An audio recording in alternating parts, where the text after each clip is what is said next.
There's a new study that finds getting the COVID-19 vaccine could not only prevent the spread of the virus, but get this, also help spark the immune system to fight cancer. That's a big one. We also have a warning about Chobani and also how structured exercise can potentially help colon cancer. So a lot of things to get through here. WWL Louisiana Chief Medical Correspondent Dr. Corey Hebert here to walk us through it all. Good morning. Yeah, good morning. I'm very excited about this news because so many people were always concerned about getting the COVID shot, right? But we know that the COVID shot saved 2.5 million lives, but something that we are just finding out, these are mRNA vaccines, right? So we looked at about 1,000 people. It was published in the journal Nature, and what we found is that if you had late-stage melanoma or lung cancer, if you got the Pfizer or the Moderna mRNA shot, within 100 days of starting immunotherapy, get this, you were more than twice as likely to be alive after 3 years compared to people that were not vaxxed. So what does that mean? That means that if you got the COVID shot and then you had one of these horrible cancers, you lived longer because you got the mRNA shot.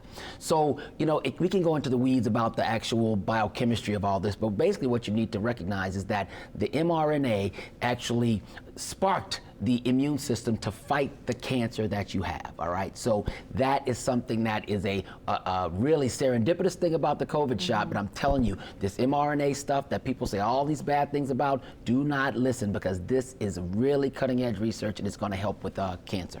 All right, let's jump right into when it comes to colon cancer, people were looked at versus doing exercise and structured exercise. Yeah, and this is from the book of We Know That This Would Happen, right? So we looked at about 889 patients. And what we saw that if you had very late stage colon cancer and you had received your radiation and your chemotherapy, and then after that, you got exercise, right? So you put it into two different categories. You got structured exercise, meaning that someone actually worked with you in your exercise, like somewhat of like a trainer, okay? But the other half of the people, they got all the same information, but they didn't have the trainer or consultant. Well, guess what happened, all right? We looked at the reduced risk of recurrence, and it was, if you had that program and you had stage 2 or stage 3 cancer, you had a decreased risk of recurrence and a decreased risk of death. Right? So it's the same exercises, just one is being facilitated by a trainer or some sort of specialist. That is correct. And so the thing that makes that important is that it's human nature, folks.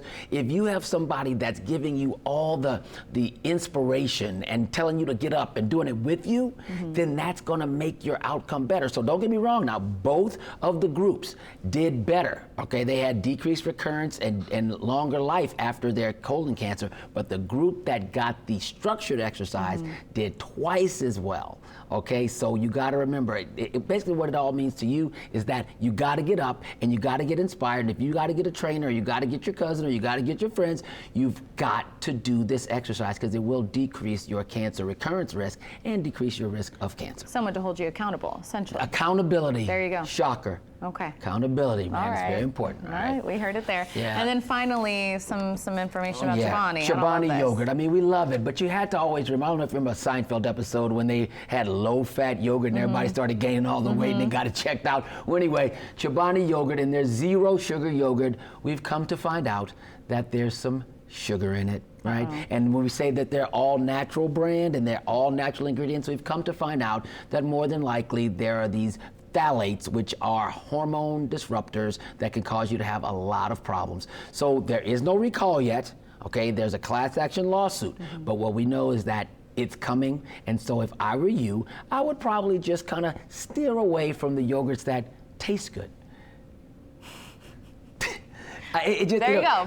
Put it simply. And the thing about it is, Miss Brianna here, she was saying, you know, I like Chobani, but I switched. Because you realize that if something tastes so good, it's probably bad. And you know, I'll give you one little caveat here. If it's low in sugar, okay, if it's going to taste good, it's high in fat. If it's low in fat and it's going to taste good, it's high in sugar. But if it's low fat and low sugar, it's cardboard and you're not going to eat it. So just remember, you have to figure out what your weight loss goals are, what your caloric goals are. But just remember, sometimes you got to eat things that taste like cardboard. It's not so bad. Well, It's real life. I have broccolini on my menu for today. Okay, broccoli. Okay, There you go, happy? broccoli. Cook it a little long so it won't be so tough. All right, All deal. right, there you go. WWL Louisiana Chief Medical Correspondent Dr. Hebert, thanks for being in this morning. Thank you. You can find all of these health headlines and learn more on our website, WWLTV.com. Just look under the links tab.